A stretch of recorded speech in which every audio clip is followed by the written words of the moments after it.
Well then, we popped open our minis.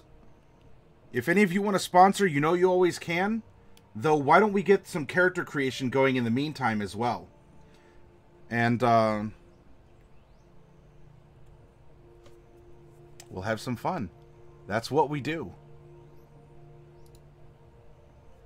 Now, Xanathar's Guide has archetype options that we're going to be using.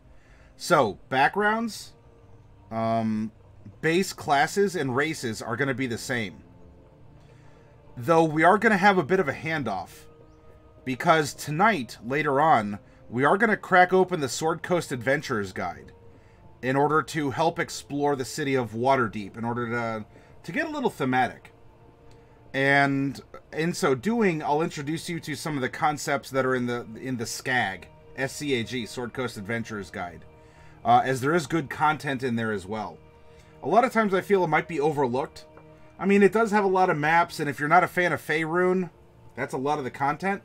Though there are backgrounds and there's stuff, and we'll get to that. All right, first up then, because we're gonna make 5 characters again this week, and then we're gonna have a Waterdeep adventure of our own.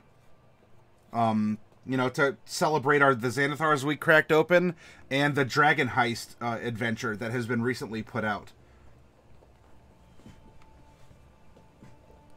Let's roll a percentile. 66. We have another male character. 3 males so far. Who is a 3, a halfling. And what kind of halfling? Let's roll odds or evens. Evens. Another Lightfoot Halfling. Oh, actually, you know what? I forgot, because we're playing around with the new revamped character sheets. It takes a little bit of rearrangement, because normally we don't roll class until later on. But because these are, the way that they're form fillable, is that there are caster sheets and non-caster sheets. So let's roll the D12 first and find out what class he's going to be, and then we'll continue to make a character around those circumstances. D12, we're making a wizard. All right, so we are on the caster, conveniently enough.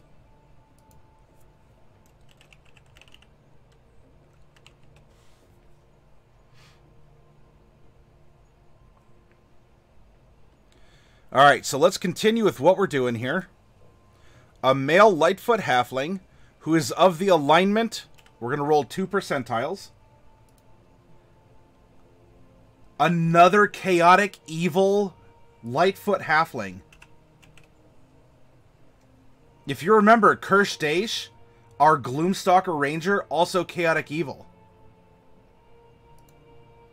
And we have another short stack, too. This is shaping up to be quite the party.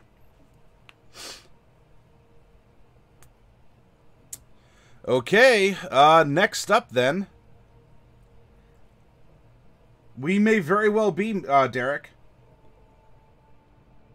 Well, maybe not a Necro, because we're going to be using Xanathar's Guide.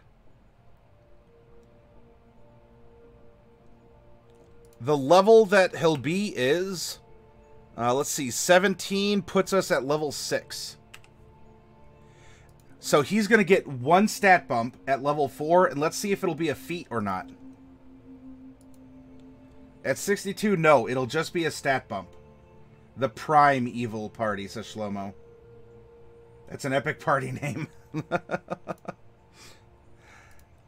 His background is going to be a 6.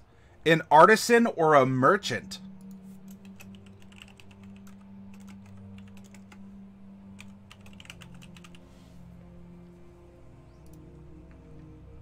And we already rolled that he's going to be a wizard, and we'll get to Xanathar's here in short order.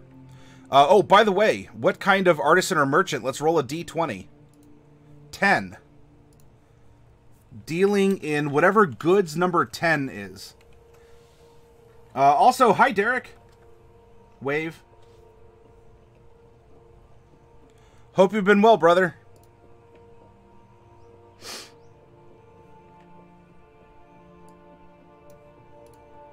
Personality traits. Well, we have 5 twice, but we got to get some original number. There we go. 5 and a 4. And then we're going to roll 3d6. 4, 3, 5. There we go. Halflings start their height at 2 feet 7 inches, and we're going to add 2d4 inches. We're going to add 4. So he is 2 feet 11 inches.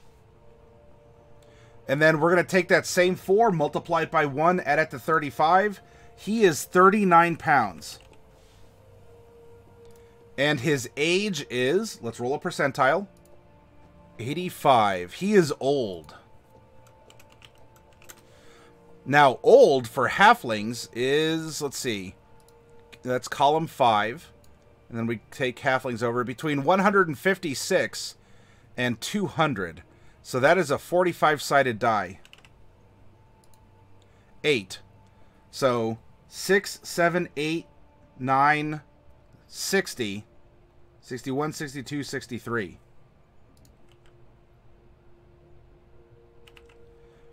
If we look back to Kirsch, he was middle-aged at 139. Not too far behind. I don't know if these two are friends, or if they're related directly, or maybe they're like cousins or second cousins or something. They could be unrelated. They could not even be friends. It's just when you have, in the grand scheme of randomness, when you have a couple coincidences like this, it's fun for us to use our imaginations. They're the best of frenemies. I like to think of myself as the Resident Evil party member. Oh, the Resident Evil party member. Difference, got it. They're all a part of the evil family. Yeah, so yeah, it's a nice big umbrella, Shlomo.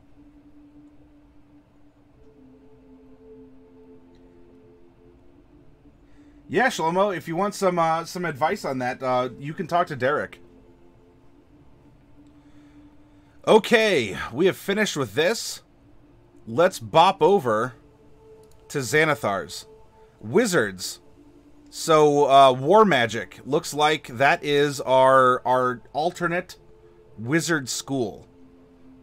On page 59.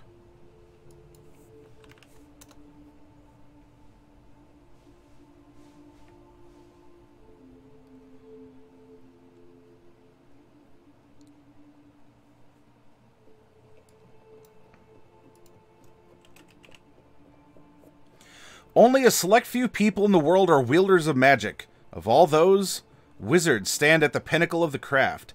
Even the least of them can manipulate forces that flout the laws of nature, and the most accomplished among them can cast spells with world-shaking effects. The price that wizards pay for their mastery is that most valuable of commodities, time. It takes years of study, instruction, and experimentation to learn how to harness magical energy and carry spells around in one's own mind. For adventuring wizards and other spellcasters who aspire to the highest echelons of the profession, the studying never ends, nor does the quest for knowledge and power. If you're playing a wizard, take advantage of the opportunity to make your character more than just a stereotypical spellslinger. Use the advice that follows to add some intriguing details to how your wizard interacts with the world. Alright, so let's go to our backstory here. Spellbook. Let's roll a d6. Number 3.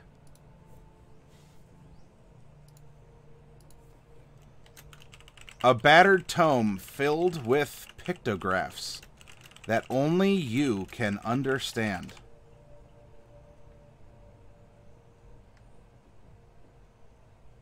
Wizards are bards that can't sing.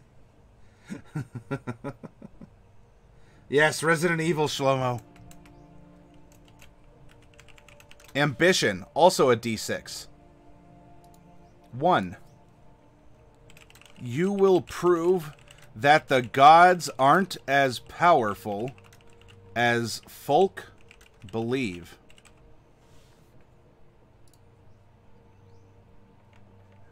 And an eccentricity. 6.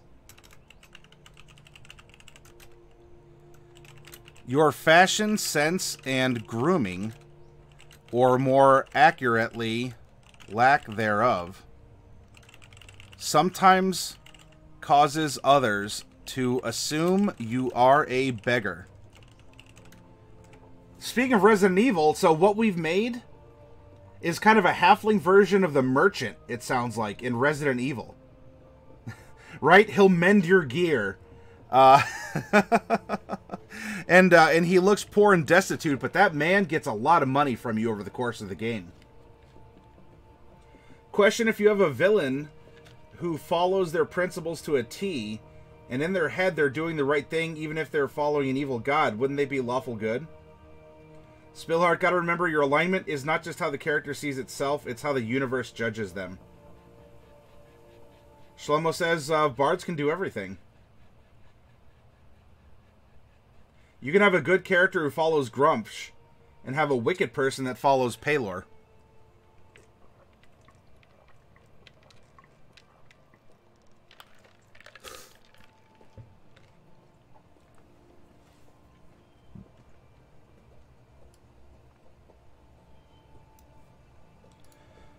Alright, at second level, a wizard gains the Arcane Tradition feature. The following war magic option is available to a wizard in addition to the options offered in the PHB. A variety of arcane colleges specialize in training wizards for war. The tradition of war magic blends principles of evocation and abjuration rather than specializing in either of those schools. It teaches techniques that empower a caster's spells, while also providing methods for wizards to bolster their own defenses. Followers of this tradition are known as war mages. They see their magic as both weapon and armor, a resource superior to any piece of steel. War mages act fast in battle, using their spells to seize tactical control of a situation. Their spells strike hard, while their defensive skills foil their opponent's attempts to counterattack. War mages are also adept at turning other spellcasters' magical energy against them. In great battles, a war mage often works with evokers, abjurers, and other types of wizards. Evokers, in particular, sometimes tease war mages for splitting their attention between offense and defense. A war mage's typical response, quote, "What good is being able to throw a mighty fireball if I die before I cast it?" So this is our list of our war magic features, and we'll get to that in a second. Because let's go through. I think there's only going to be one or two things that the player's handbook is gonna grant us per wizard, but we need to look at his background first. Let's develop the character, and then we'll see, you know, what he does after we understand why he does it.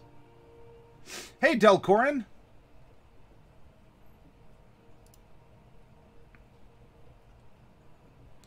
Alright, so we rolled a guild artisan or a merchant.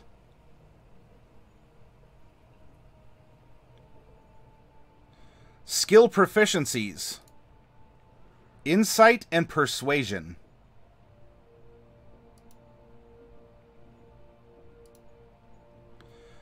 We'll have a proficiency in one type of tools.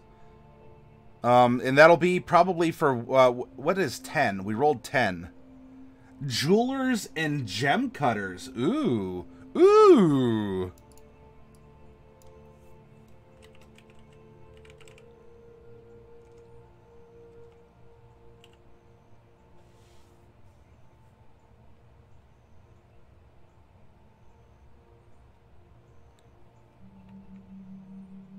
So in our backpack, we have Gemcutters tools, or lapidary tools, or goldsmith tools, things along those lines. So Gemcutters tools. A letter of introduction from our guild. Traveler's clothes. And a belt pouch containing 15 gold pieces.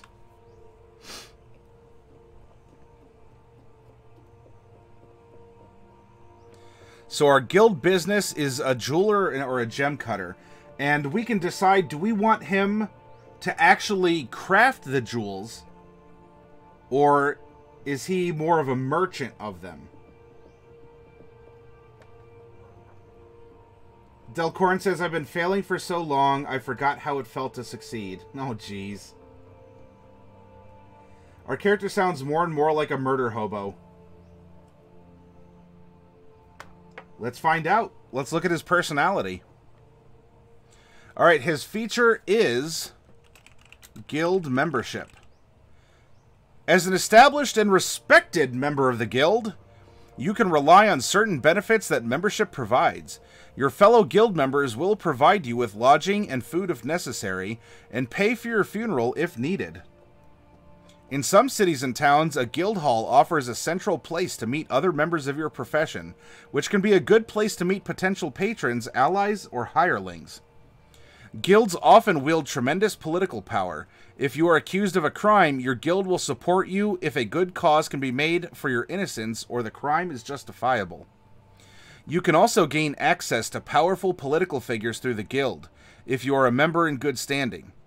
Such connections might require the donation of money or magic items to the guild's coffers. You must pay dues of 5 gold pieces per month to the guild.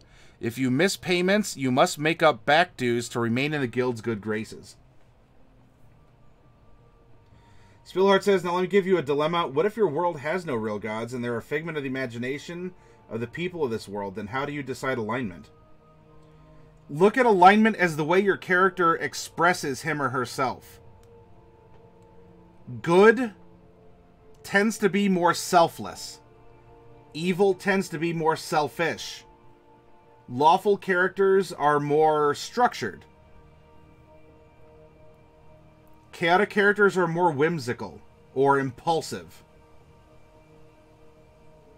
So we have a chaotic evil character, which can mean that he expresses himself in a selfish, impulsive manner. He doesn't have to just kill people. Heck, he's in business. He needs people. Though the way he expresses himself might be he's not above removing gold teeth from a corpse to melt down later, instead of, you know, burying the body with its gold teeth. You know, it was an impulse. It was I'm selfish. I can do something with the gold. A corpse isn't going to do anything, even if it is brought back as a zombie or whatever.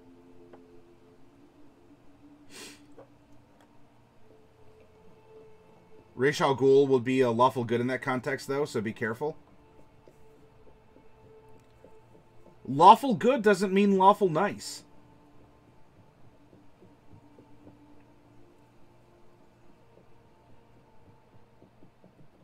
Although, because, I mean, he runs an assassin's guild, so that's maybe a little bit, that's not as selfless, perhaps, killing other people without their consent.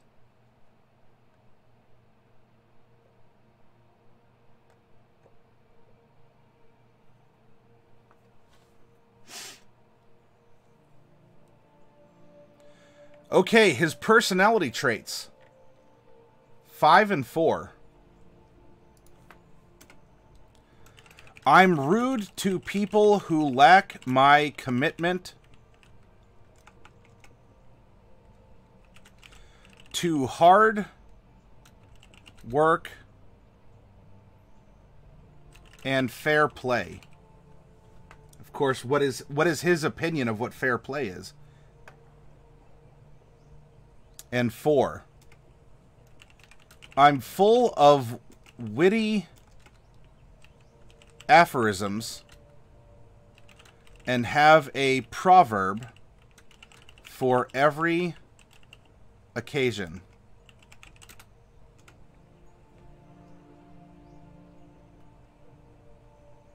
Fair play is me winning.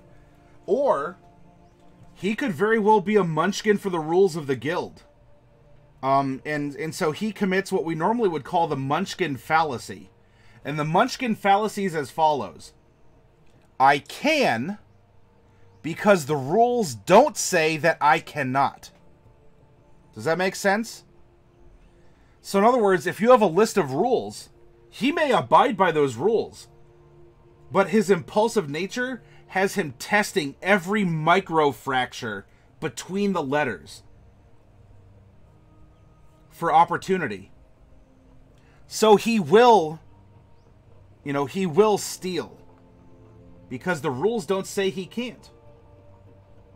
He will loot dead bodies because the rules don't say that he can't do it. And so he will. He is half owner, half thief, says Shlomo.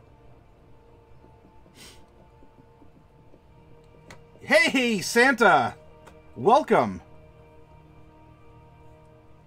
I'd say bienvenidos, but that's not the correct language. Yep, so he, especially as this jeweler, as a halfling, right? We have made a munchkin. A chaotic evil munchkin war wizard. My min-max senses were tingling. His ideal is number 4. Greed. I'm only in it for the money. His bond is number 3. I owe my guild a great debt for forging me into the person I am today. So they gave him the opportunity to go out and do what he did, and he's thankful. Apparently he's found his niche, and as a halfling, they can wedge themselves in pretty good. And his flaw is number 5. I would kill to acquire a noble title. Is this... If any of you were here yesterday, is this giving you an idea for our party, why it's together, and its interaction?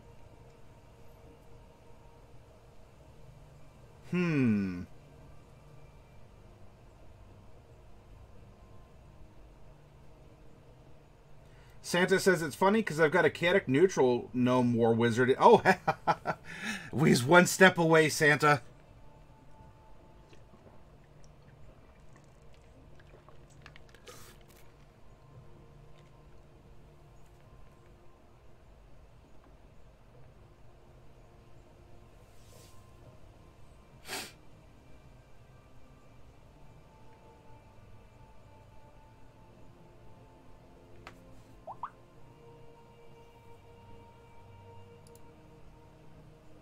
Does this remind any of you of what we've been doing? Here we have a noble who is trying to ingratiate himself in order to be recognized by his family, who is also a College of Whispers bard, someone who spreads fear and rumors and dissent.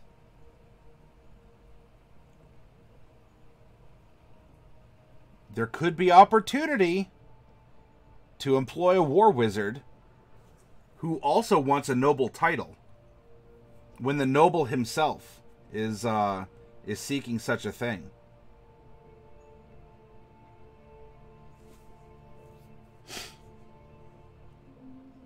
You want to fight this group, says Shlomo. Am I getting your blood boiling?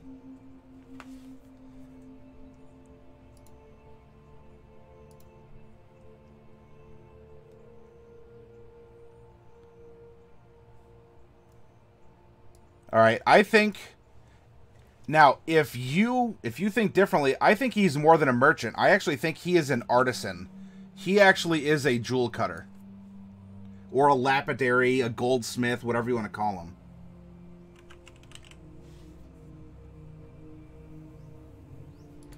Who is size small, S-M-O-L, small. Okay, now that we have his background, let's go to his race as a halfling and appreciate this picture. All right. Our speed is 25 feet. 12 climb, 12 swim, 0 fly. We are also lucky. We get rerolls. Isn't that wonderful? We're also brave. We have halfling. Actually, hang on. Brave is going to be reflected in some stats.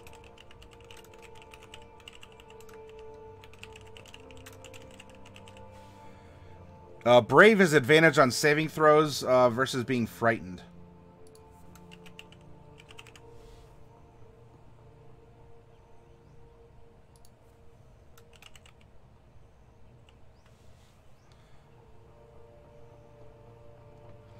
Languages, Common and Halfling. Now, being a Lightfoot... oh, by the way, Dex, we're floating 2 from being a Halfling, and we're getting 1 to Charisma for being a Lightfoot. And we also get Naturally Stealthy. You can attempt to hide even when you're obscured, only by a creature that is at least 1 size larger than you. That's going to be tough, because so far we have a party of short stacks. A hill dwarf and 2 halflings. Okay, now let's go to Wizard. Just base Wizard. And then we'll go back to Xanathar's to discover what a War Wizard is going to give us. Alright, so we are level 6. Bada boom, right here. Our proficiency is going to be 3. We're going to know 4 cantrips. 1, 2, 3, crunch. And then have spell slots of 4, 3, and 3.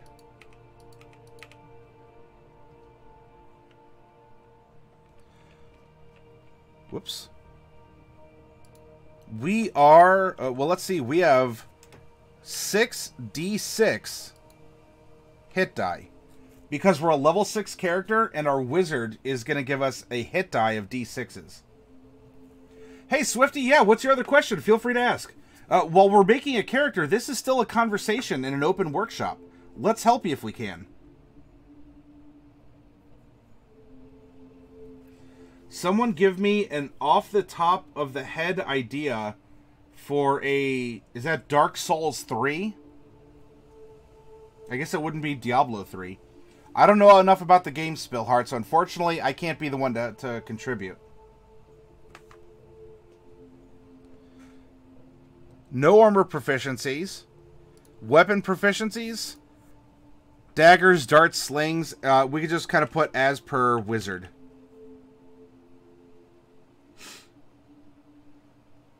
A giant dad? Is that a Dark Souls in joke? What is that? No tool proficiencies. Our saving throws are intelligence and wisdom. Swifty says, in 2nd edition, I'm a barbarian, but with a pet wolf. What in 5e can I use my wolf? Well, mechanically, a Beastmaster Ranger will give you a pet that will follow along. Though, in 5th edition, if your DM is open-minded, you could just say that you have a trained wolf that's been following you around. Now, you might not be able to speak psychically to it, or share saves and hit points and all this other magical or quasi-magical stuff with your wolf. But there's nothing really stopping you from making a character that has a pet wolf. Any character.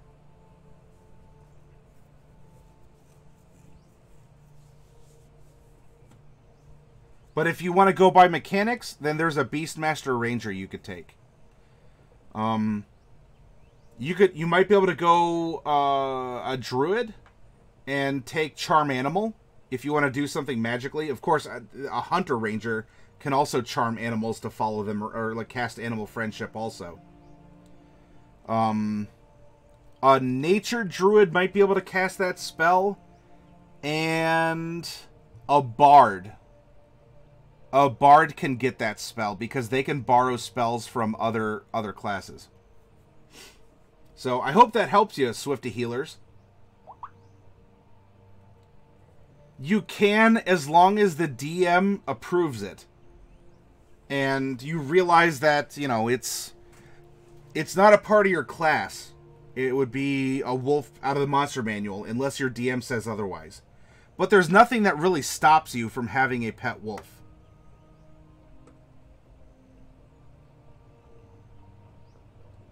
Derek says it's an old build. It uses a Zweihander and basically pummels people in about 3 hits.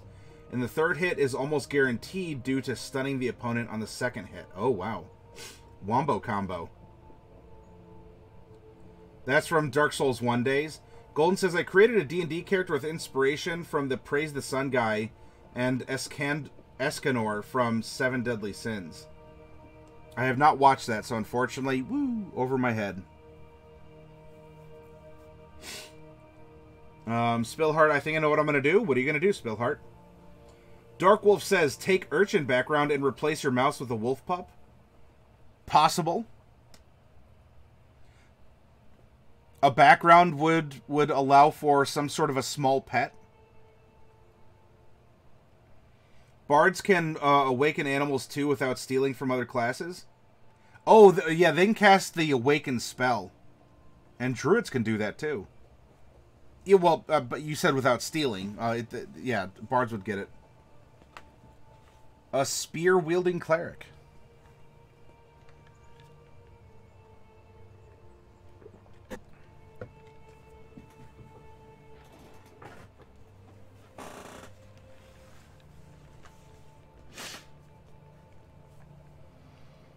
Alright, skills. Choose any 2 from Arcana, History, Insight, Investigation, Medicine, and Religion.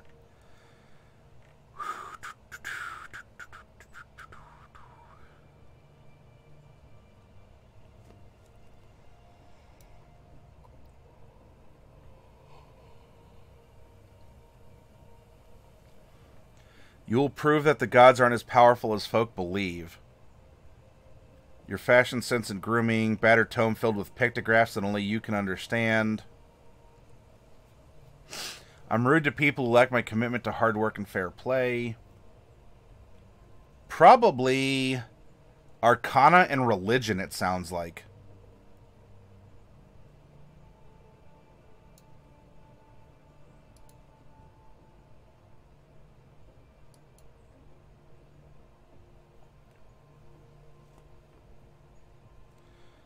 Alright, equipment. A quarterstaff or a dagger. Let's give him a dagger. A component pouch or an arcane focus. Let's give him a component pouch.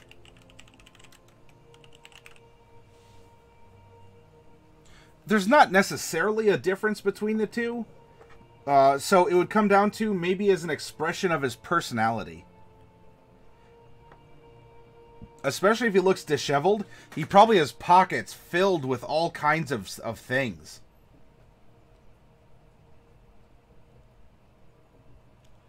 A Scholar's Pack or an Explorer's Pack? Scholar's Pack. Especially with all those research notes that he's taking to try and undermine faith in the community. And a spellbook. Okay, we're going to come back. We're going to come back to spellcasting after we get our stats in. I'm not going to worry about it straight up. Don't get confused in that with your character. We do get Arcane Recovery. Once per day when you finish a short rest, you can choose expended spell slots to recover. The spell slots can have a combined level that is equal to or less than half your wizard level rounded up.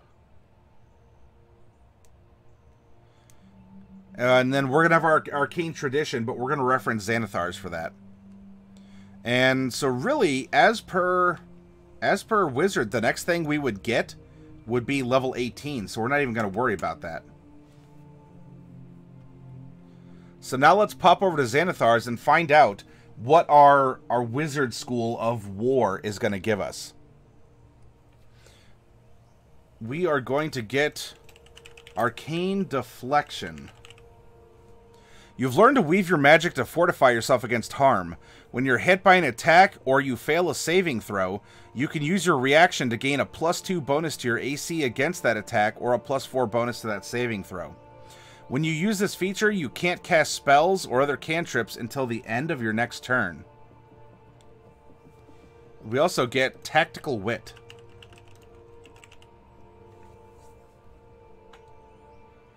Trestaflump, uh-oh, beware the pocket sand. Improvised weapon of choice. Oh, yeah, just poof. Yup. And he would be unscrupulous enough to do that in a fair fight. Because that is fair. Because there's not rules to a street fight, or whatever he might find himself in. Starting at 2nd level, your keen ability to assess tactical situations allows you to act quickly in battle. You can give yourself a bonus to your initiative rolls equal to your intelligence modifier. Ooh. Ooh. And then, okay, at 6th level. Yes, we're 6th level. Wait a minute. Did we get, yeah, Arcane Recovery was 2. We get Power Surge. Starting at 6th level, you can store magical energy within yourself for later, to later empower your damaging spells. In its stored form, this energy is called a Power Surge. You can store a maximum number of Power Surges equal to your intelligence modifier, minimum 1. Whenever you finish a long rest, your number of Power Surges resets to 1. Whenever you successfully end a spell with Dispel Magic or Counterspell, you gain 1 Power Surge as you steal magic from the spell you foiled. If you end a short rest with no Power Surges, you gain 1 Power Surge. Once per turn, when you deal damage to a creature or objet with a wizard spell, you can spend 1 Power Surge to deal extra force damage to that target. The extra damage equals half your wizard level.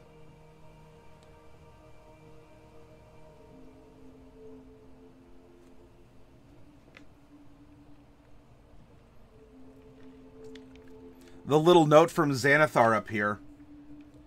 Which, by the way, if you have this book and you haven't noticed, Xanathar leaves little notes all throughout this book. And this is his signature, right? It's a beholder that has a big eye and 10 little stalks around it. So, right here above my noggin. War magic? Does that make you a war wizard? It's a reference to Cormyr, which is a Forgotten Realms thing. Kind of like the Red Wizards of Thay. War magic, does that make you a war wizard? I've heard about them. They dress in purple, I think. But you're not dressed in purple. That's disappointing. Go change.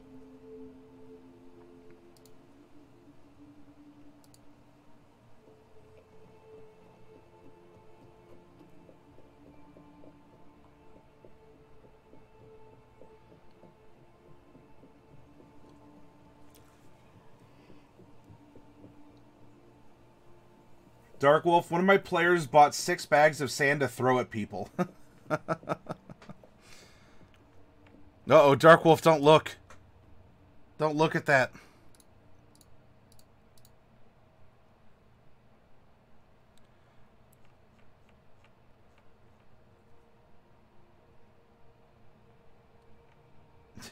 Someone like Spillheart.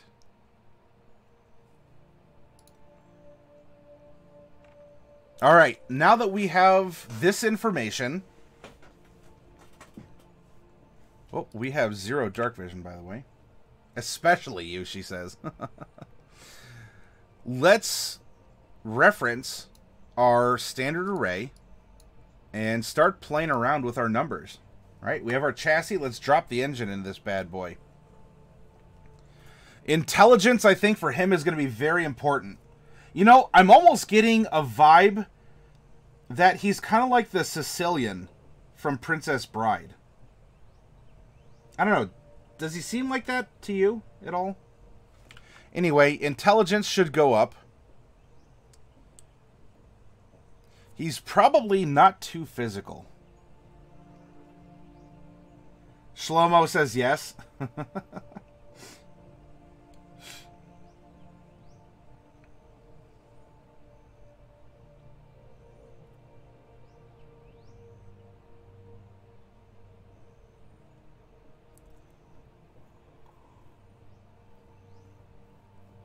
If he's a Gemcutter, he probably does need... He probably does need a decent dexterity as well.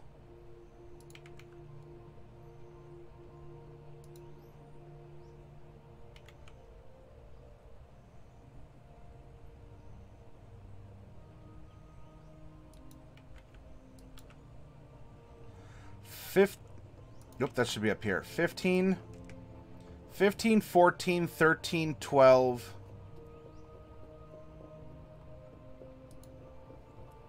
10, and he's not too strong.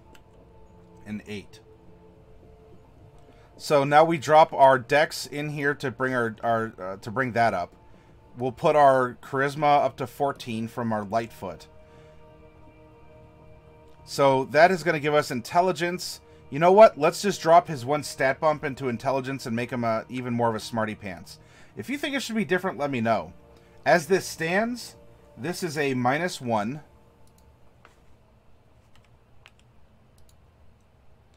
3, 0, whoops, 3, 1, and 2.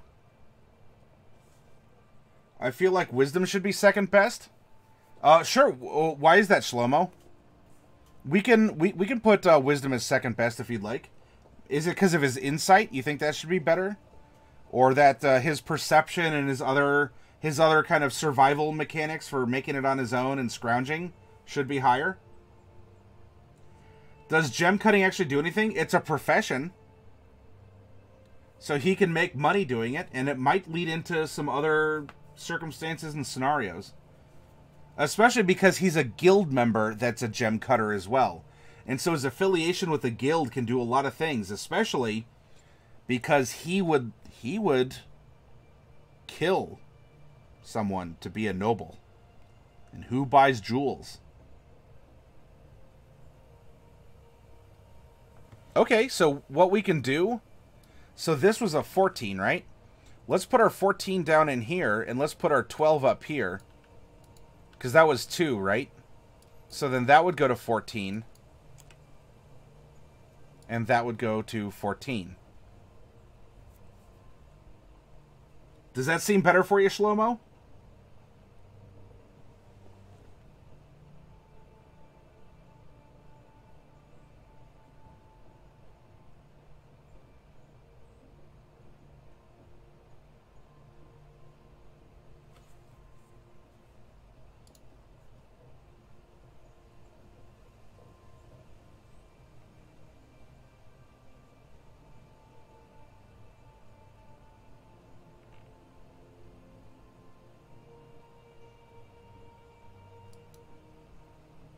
Forgot that.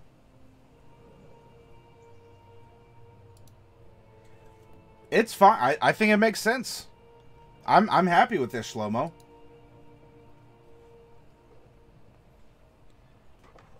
So if we keep it like this, that's going to fill out his strength save is going to be -1, and his athletics is going to be -1. Dex all the way down are going to be 2s. Con is 0.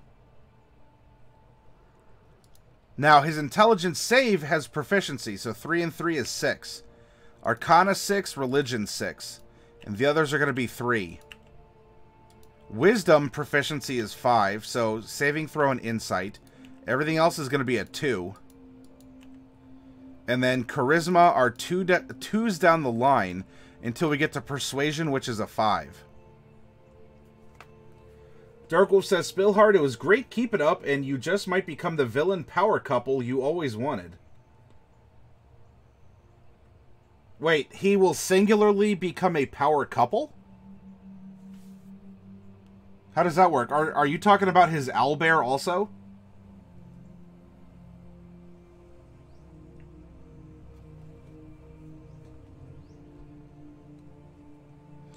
All right, now that we have our stats, let's see. His passive perception is going to be 12, 10 plus his perception modifier to represent his natural awareness.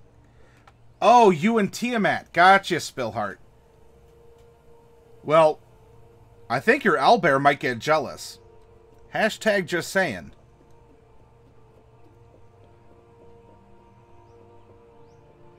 Alright, armor class. If we're not wearing anything but some robes, 10 plus dex, so 12. Initiative. Initiative is a dexterity check. However, because we're a war wizard with this ability, we can add our intelligence into it as well. So our initiative is actually going to be a +6. 3 int. Oh, I'm sorry. 3 int plus 2 dex is 5. I was looking at my proficiency bonus. Sorry about that. No, there's a mid-boss recurring character that we joke that Draco has a crush on. Ah, got it. She's the only thing Draco truly loves. He thinks of Lunar as a child. Ah, okay. You're a little babby.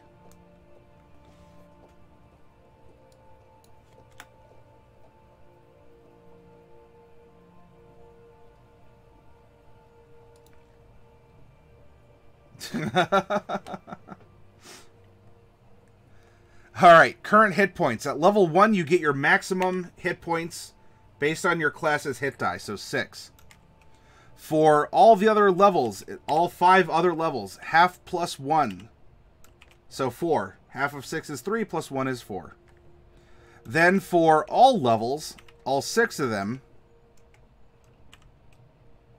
you get bonus HP equal to your Constitution modifier. So that math is going to be easy. 6 times 0 is just that. It is 0. 20 plus 6, 26 hit points at level 6. Also, he's earned a name. What would you like to call our chaotic evil male Lightfoot Halfling war wizard, who is an artisan jewel cutter?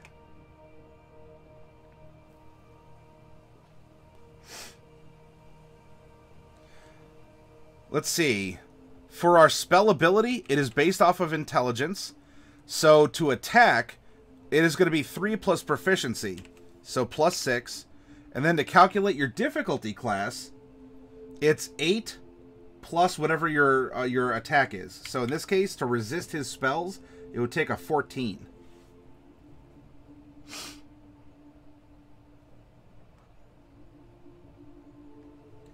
When you're in Firelink Shrine and accidentally fast travel to Firelink Shrine. Curse you, loading screens. Curse!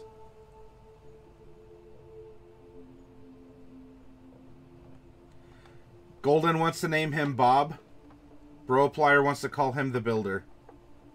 Put them together and what do you got?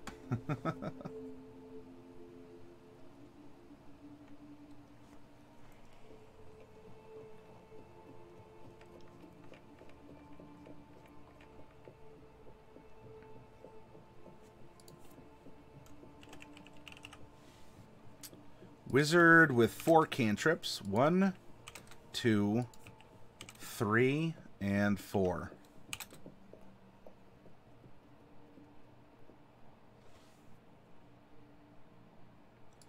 He had spell slots 4, 3, and 3.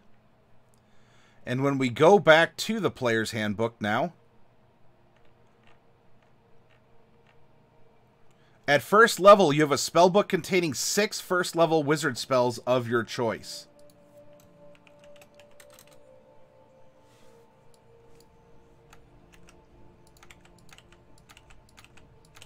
Now, every level, a wizard, for free, can take 2 more spells.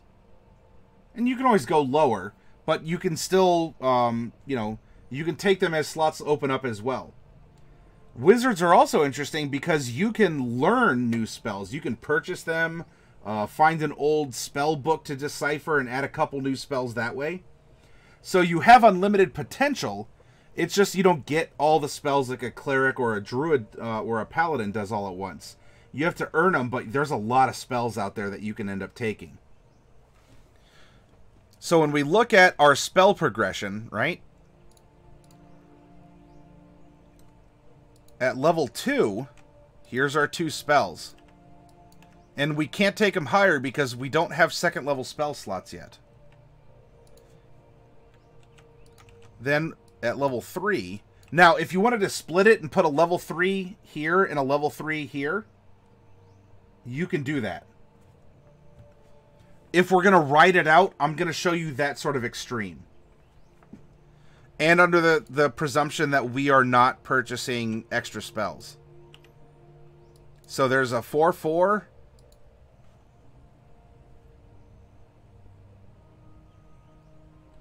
At 5th level, we get excess.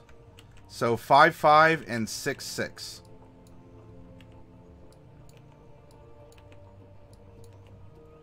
And there you... Whoop, that's a 7. There we go.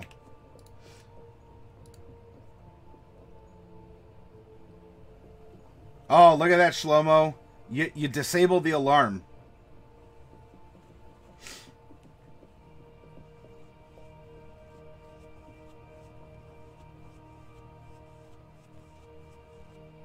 Rin Vinder, hello, welcome.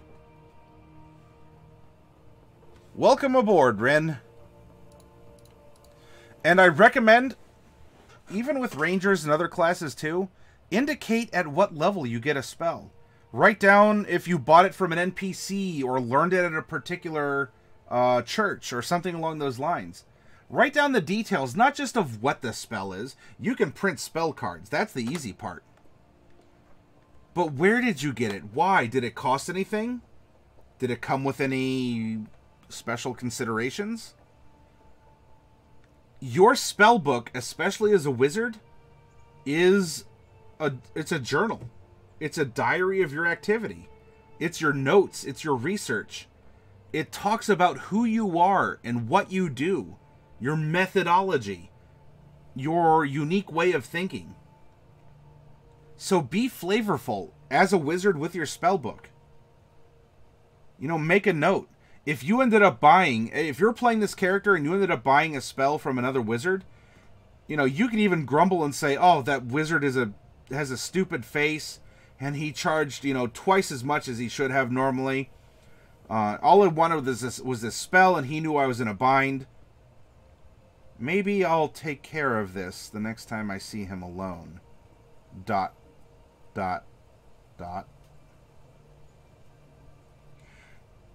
Yeah, Rin, I'm doing very well, thank you.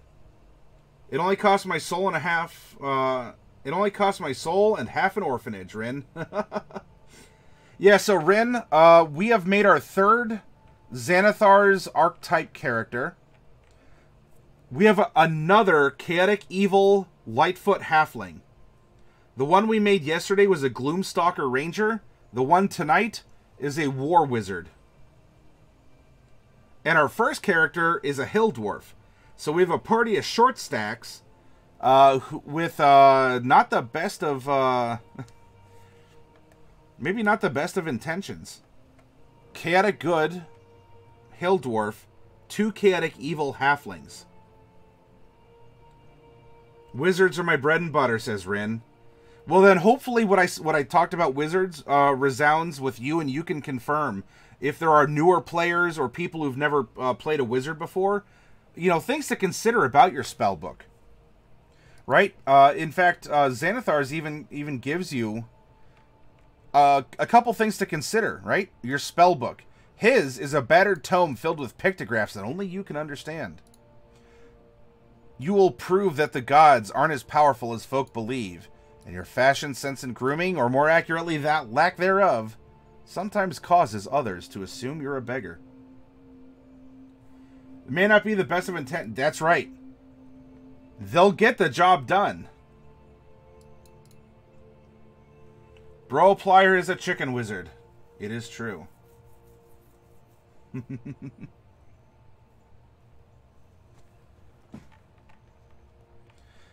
And by the way, just as a hint, while you can take a lot of different spells, War Wizard really does give you something to do here with Dispel Magic and Counterspell, so you can charge up your power surges.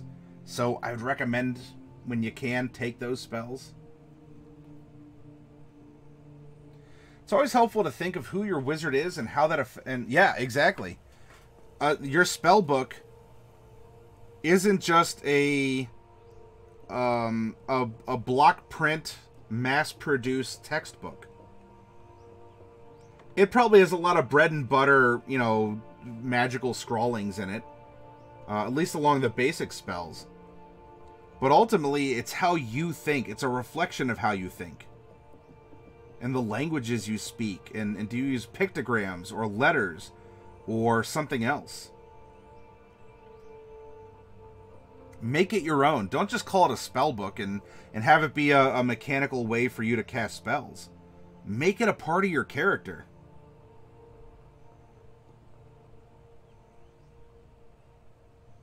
Playing a necromancer? Heck, make it from your character.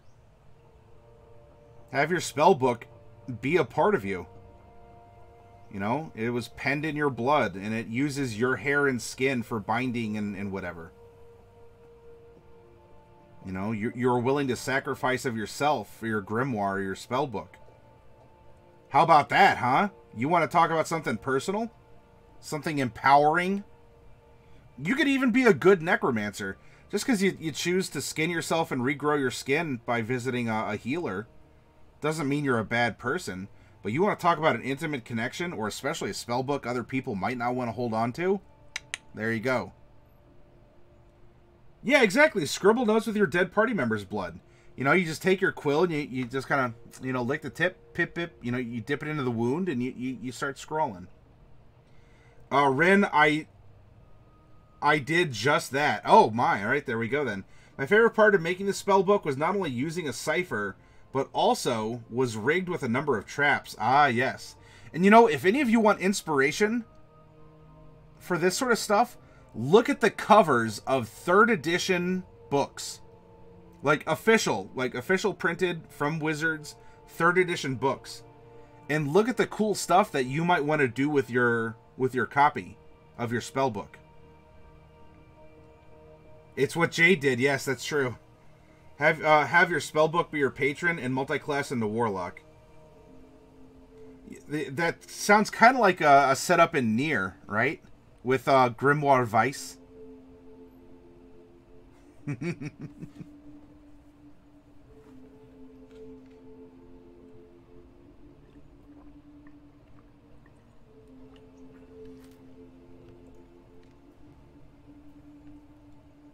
A living grimoire, even. Spooky spookers. Like Zoink Santa? That's really creepy.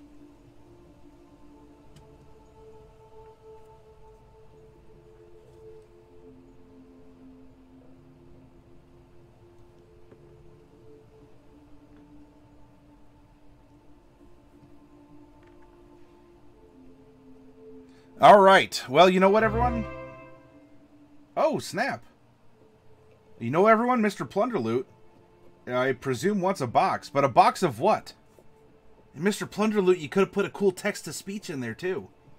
I made a necromancer with a spellbook that was his undead familiar. That was one of my favorites. Oh, cool, Ren. I love that little emote. Hello.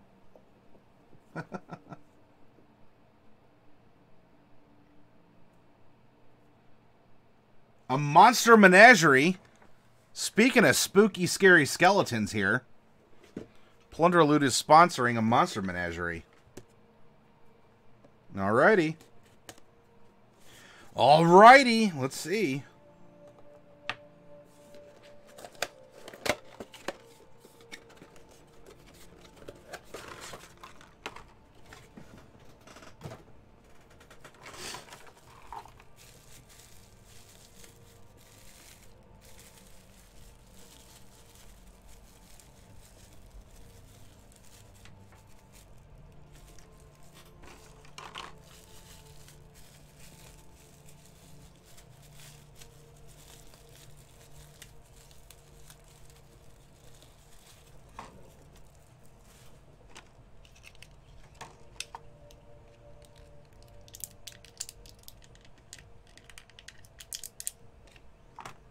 All right. Mr. Plunderloot, I presume. We are going to start with a Strad Zombie. A Strad Zombie. Next up, we have a Dryad, who apparently also has active camo going. A Dryad.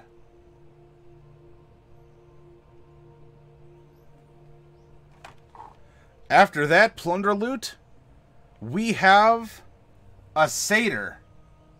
S-A-T-Y-R, a Satyr. Goat-legged, plays the pan flute. Really into botches. And finally, Mr. Plunder Loot. Oh, whoa, what is this? This is the piece de résistance. Inside, or dans, in French, inside your box.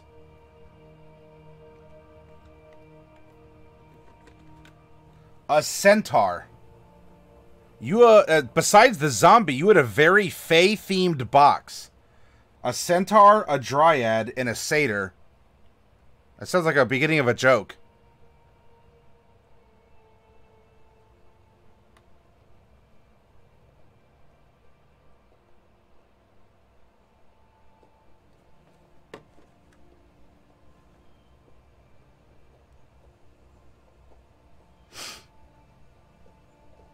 You want the centaur? Very well, my friend. The centaur shall go in your box. Thank you very much for sponsoring it and giving it a good home.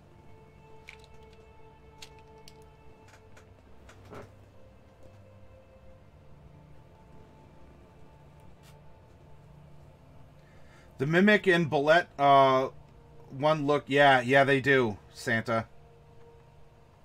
Yep, they look good, huh?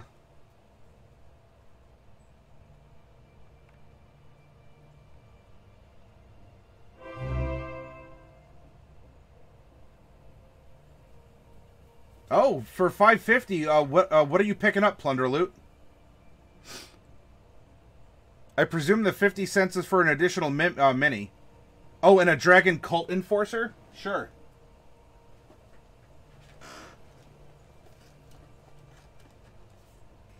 And a Dragon Cult Enforcer is going to go with your centaur. It's a cool looking piece, isn't it?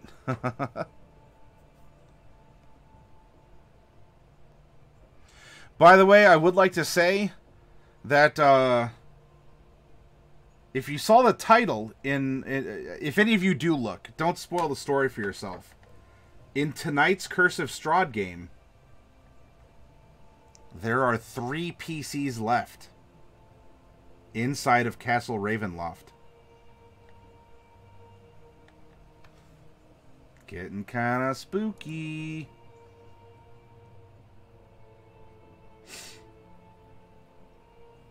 Santa says, quick question. How would a predator like the Bullet react to a surprisingly strong opponent? So think of one of those creatures like a shark. It probably just operates off of instinct. It'll try and eat something until it gets punched or stabbed hard enough, and then it might just try and leave.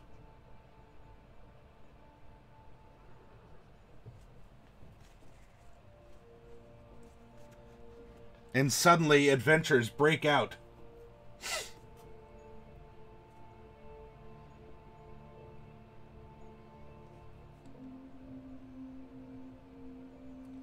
I go in the hole, not the troll, says Plunder Loot. Womp womp womp.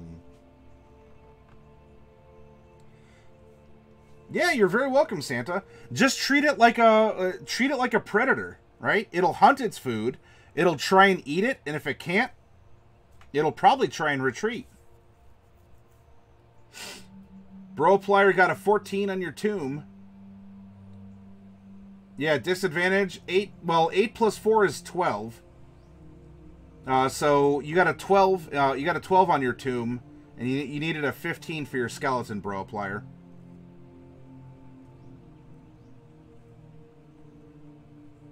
Just imagine it's a cat. A cat that treats the entire Earth's crust as a litter box, yes. Jarkle says, okay, so I'm rearranging cleaning because Kitty on Paper moved out. I'm separating her stuff from mine. I just found a project she made. It's an image of what I assume is a gaming storefront called Not Your Mother's Basement. Oh, that's cool, Dark Wolf.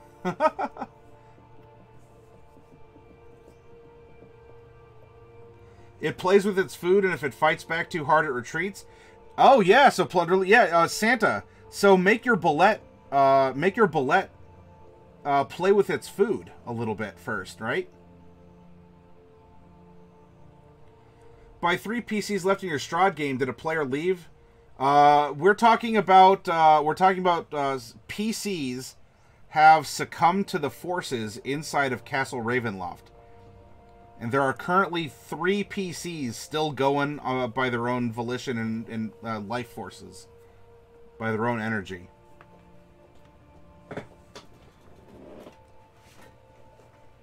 And by the way, while there's a large one of those in Monster Menagerie Santa, I still have one of the older, huge pieces. The 3-inch by 3-inch ones.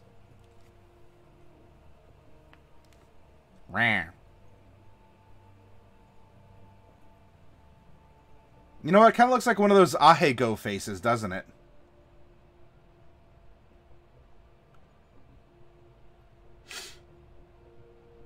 No, it is not party versus party. It is party versus Strahd. / Castle Ravenloft. He looks derpy just right, says Santa.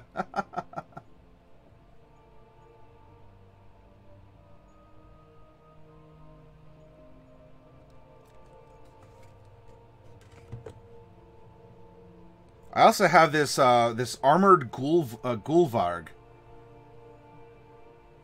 This is another huge piece. And of all things, I have two of these chain golems that are available in the orphanage as well. He just needs a little top hat. That's amazing, Santa. I like that thought. No, D&D is not party versus party. It's party versus the world, which is Strahd and Ravenloft, because the Devil Strahd is the land of Barovia. Oh, no, Diadems, we're talking about bullets and such, and I was showing off that I still have a huge-sized bullet.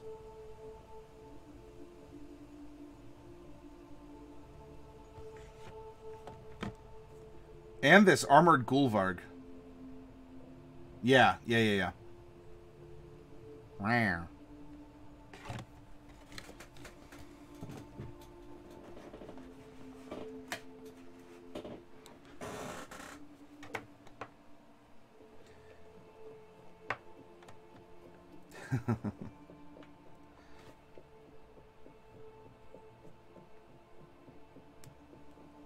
It's just a little baby bullet.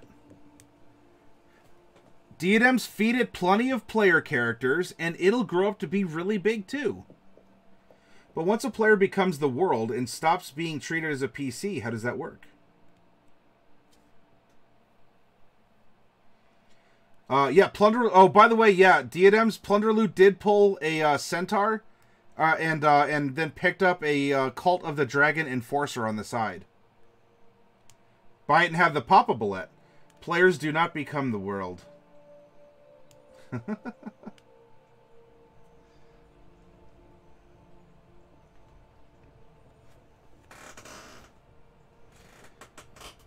Okay.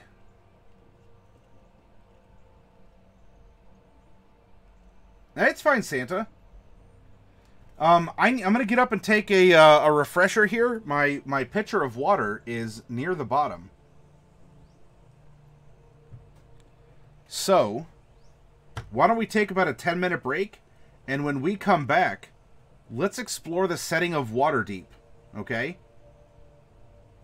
And get a little bit more flair and flavor to add to our characters, especially as we consider a campaign set in and around Waterdeep.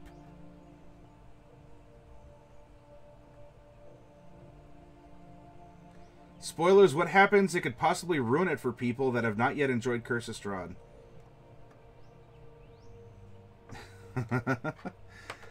Oh, Diadems. Yes. I am adamantine.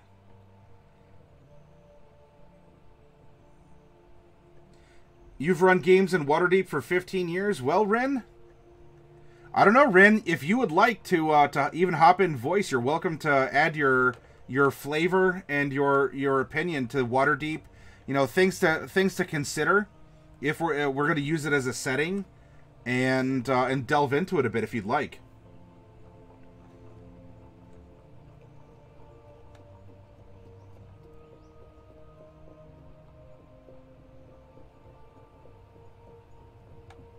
But you don't have to.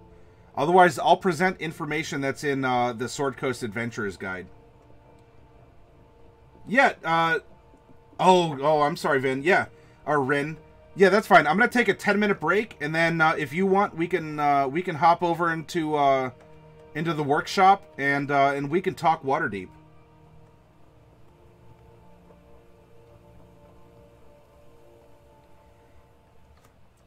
Plunder loot. You are correct.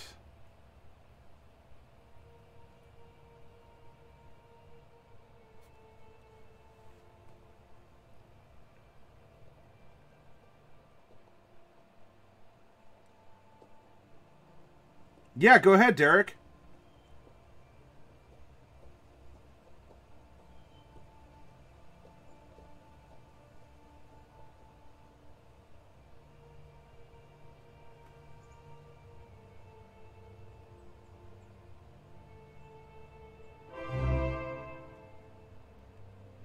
I need a Dargon. You need a Dargon. All right. Well, hopefully we can open up a Dargon for you then, Derek.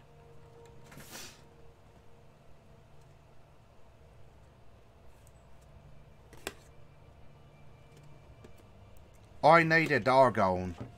I love that accent. All right, everyone, give a little bit of hype to Derek as we open up his box and discover what's inside.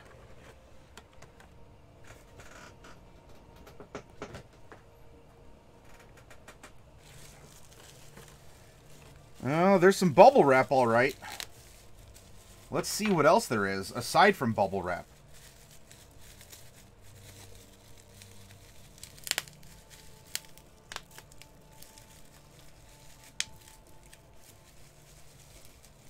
Oh, whoa, says Diadems. I will preemptively offer a green dragon for whatever you get. Derek will take the bubble wrap. You heard it here, folks. Derek chose wisely. All right, let's pop over to Tyranny of Dragons and start off with a Rock Gnome Wizard. A Rock Gnome Wizard.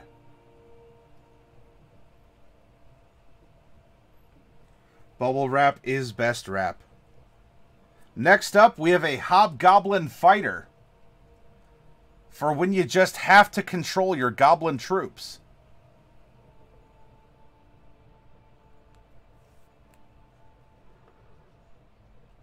Itsy bitsy tiny gnome. Next it'll be Dritz, says Derek. Well, no, next is a Guard Drake. A Guard Drake. Hey, Albino Fox. Yes. So we are, look, we've popped open 3 Xanathars last week. And so we're making a party using information from Xanathar's Guide to Everything. And so far we've made 3 random PCs using that guide for further inspiration and refinement of the character.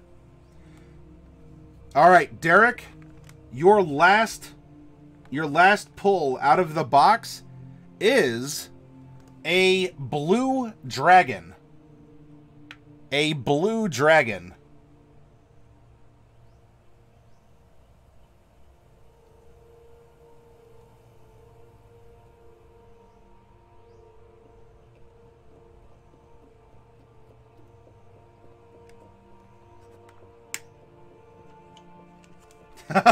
Darkwolf says, trade me.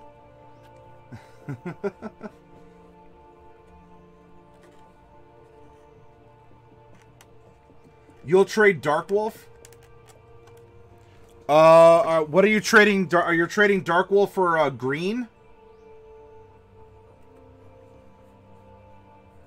What's the trade that you two are officiating?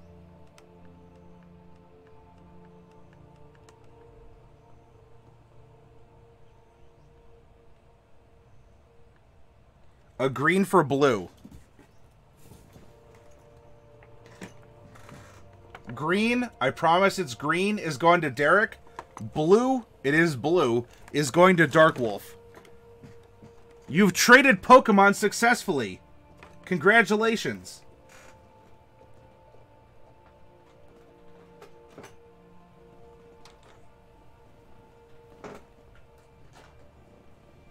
You're so jelly, enjoy the blue, Darkwolf. Bro Pliers fallen and can't get up. Oh no. And albino blue dragons. Oh yeah, that especially if they catch you underwater. It's bad enough they can fly, but they can also swim. You know, you think you're ready for a ranged combat? Have you ever tried ranged combat underwater? Yeah, now they'll level up faster. That's true, Derek. Your green dragon will level up faster because it was Darkwolf's originally. Unfortunately, though, you can't change its name. Oh, well. I'd love to make that trade, but Darkwolf can use it pretty quick, and I doubt you'll give the trade. Diadems, hopefully I'll get my next box for Maddie in the next day or two.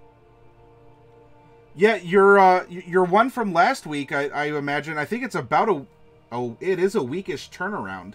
So I do hope you get it, Diadems.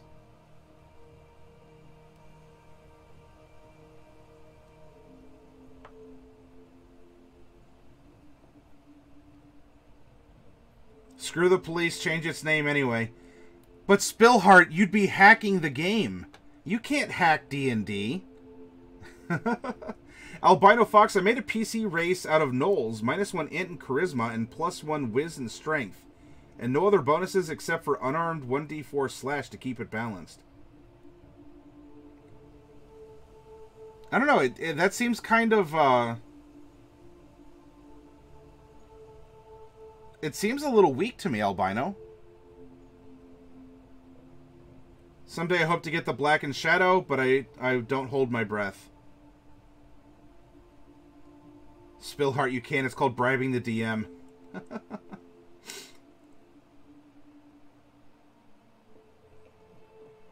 If you can hack life, you can hack D&D, says Broplier. Alright, everyone. Oh, is that the end of the brick? Trust a flump? I have 2 more boxes of Tyranny of Dragons left in my reserve. Well, I have a reserve at the store, so I technically have 7 or 8 more at the store that I can pull. Right now, I have 2 more to kill the brick. I also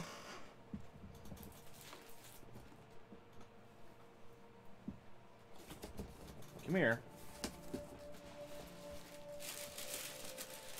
I need to replenish the monster menagerie that Plunder Loot had plundered. So there we go.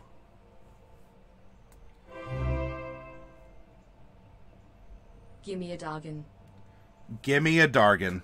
Alright, Plunder Loot. You are getting one of the last ones.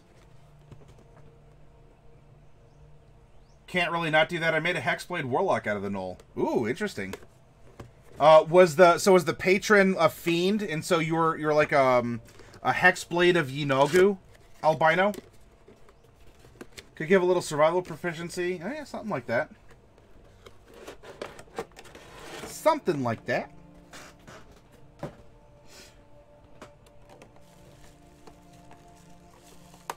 Alright, Plunder Loot. Let's plunder this box and discover what's inside.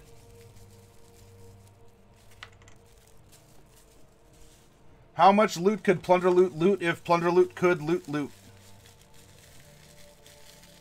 Or could plunder loot. Oh, I got you, albino. A hexblade of ye no good.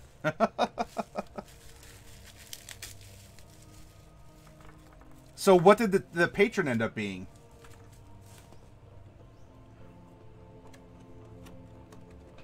Alright, Mr. Plunder Loot!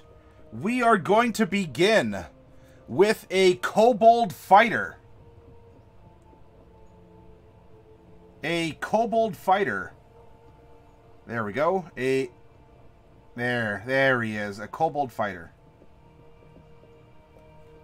And if you don't want that, we got a swole boy here. Big gray orc.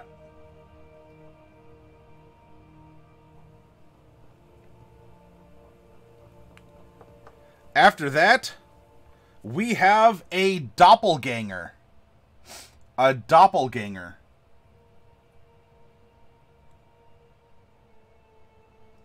A fun class and race is a kobold druid. Party tactics in animal form. You, what's the idea? Yeah, either eat no more. But this is the last dragon box, so. So, alright. Plunder loot. The final piece in your box, and here's some OWO hype for plunder loot, is a frost giant. A frost giant.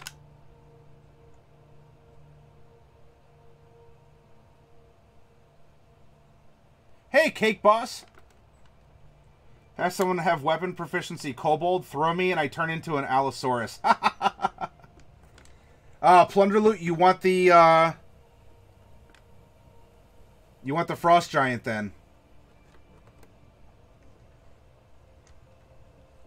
That's a fresh boy, Santa.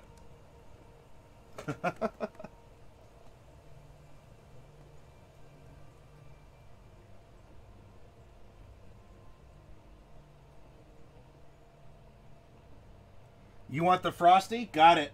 It's in your pile, sir.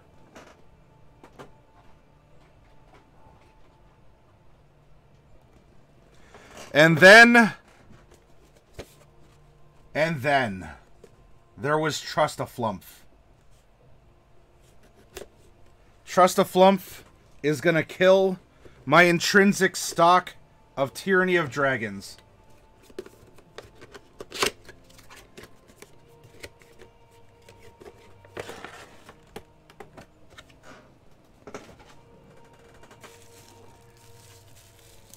All right, Flump, if that is your real name, you all can press X to doubt if you don't think it is.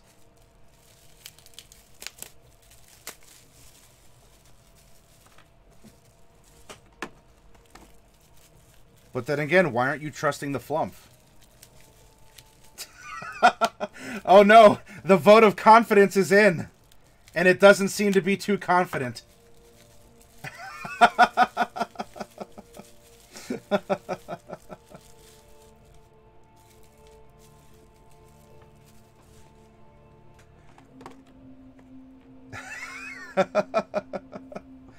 Alright, we're going to start with a Svirfneblin Fighter. A Svirfneblin Fighter.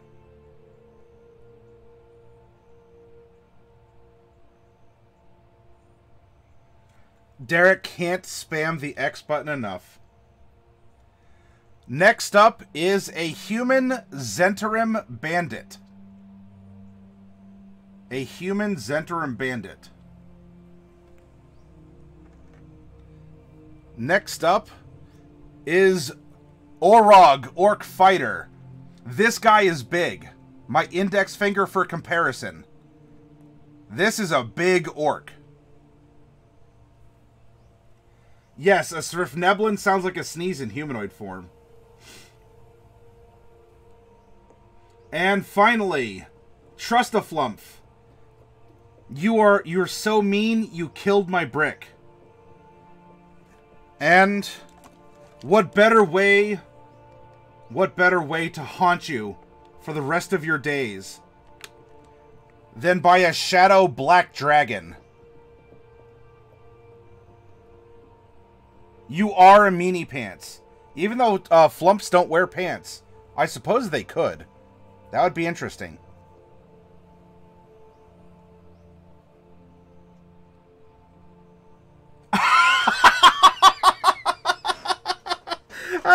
Oh my gosh. Oh, jeez.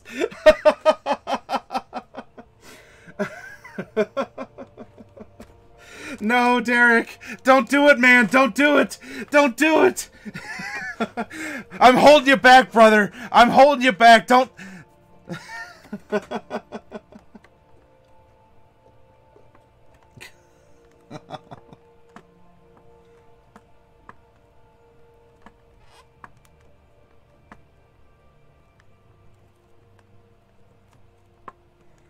Yeah, you can always hold it for trade, Trust a Flump.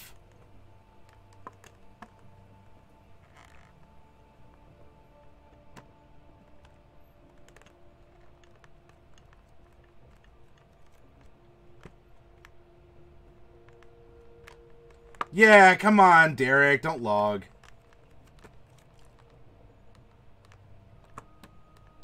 Stay a while and listen. Put it in Derek's box? Okay.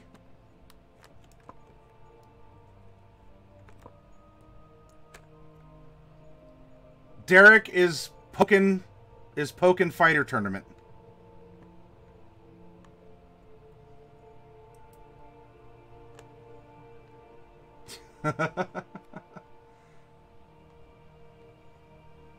And we'll call that my pick. All right, Flump's pick. Which is why you should always trust a Flump, as the Flump provides a black shadow dragon to Macabre Derek.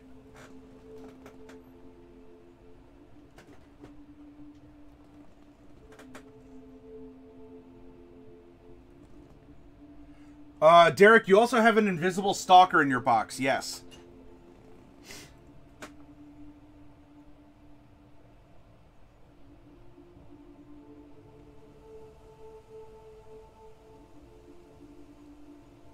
Spillheart, are there any official dragon colors that aren't in the handbook?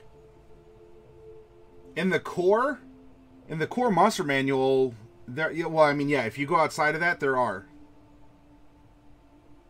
Hey, Pneumonica. Pneumonica, you'll have a shipment on its way soon. We just busted open some. We busted open some packs.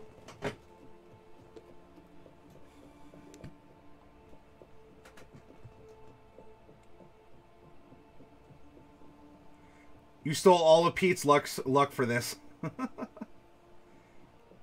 Orange, brown, purple, adamantine, gem dragons.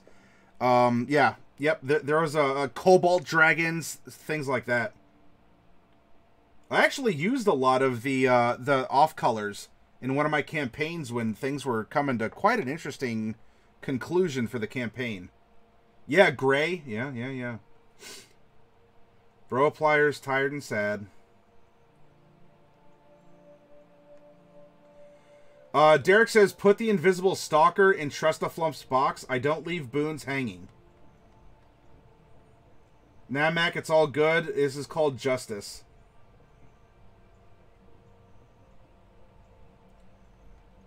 So, Derek, you offered. I put it in his box. And Trust the Flump says that he doesn't want it in his box. So, the invisible stalker is coming back to you, Derek. Or did Trust the Flump send the invisible stalker out to you, Derek? Dun, dun, dun!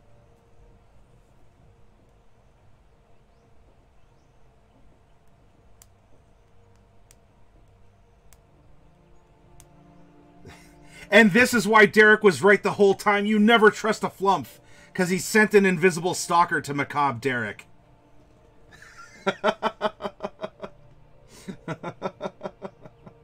Hey, Kames.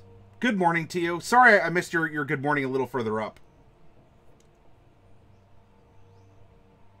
Oh, yeah, you're the undead ship exploration, Cake Boss. My dastardly plan come to life. Derek is in tears, realizing his fate draws ever closer. All right, everyone. Thank you. If any of you want to sponsor more minis, that's fine. But I got to get up and take a break, and so you all should do the same to make me feel comfortable.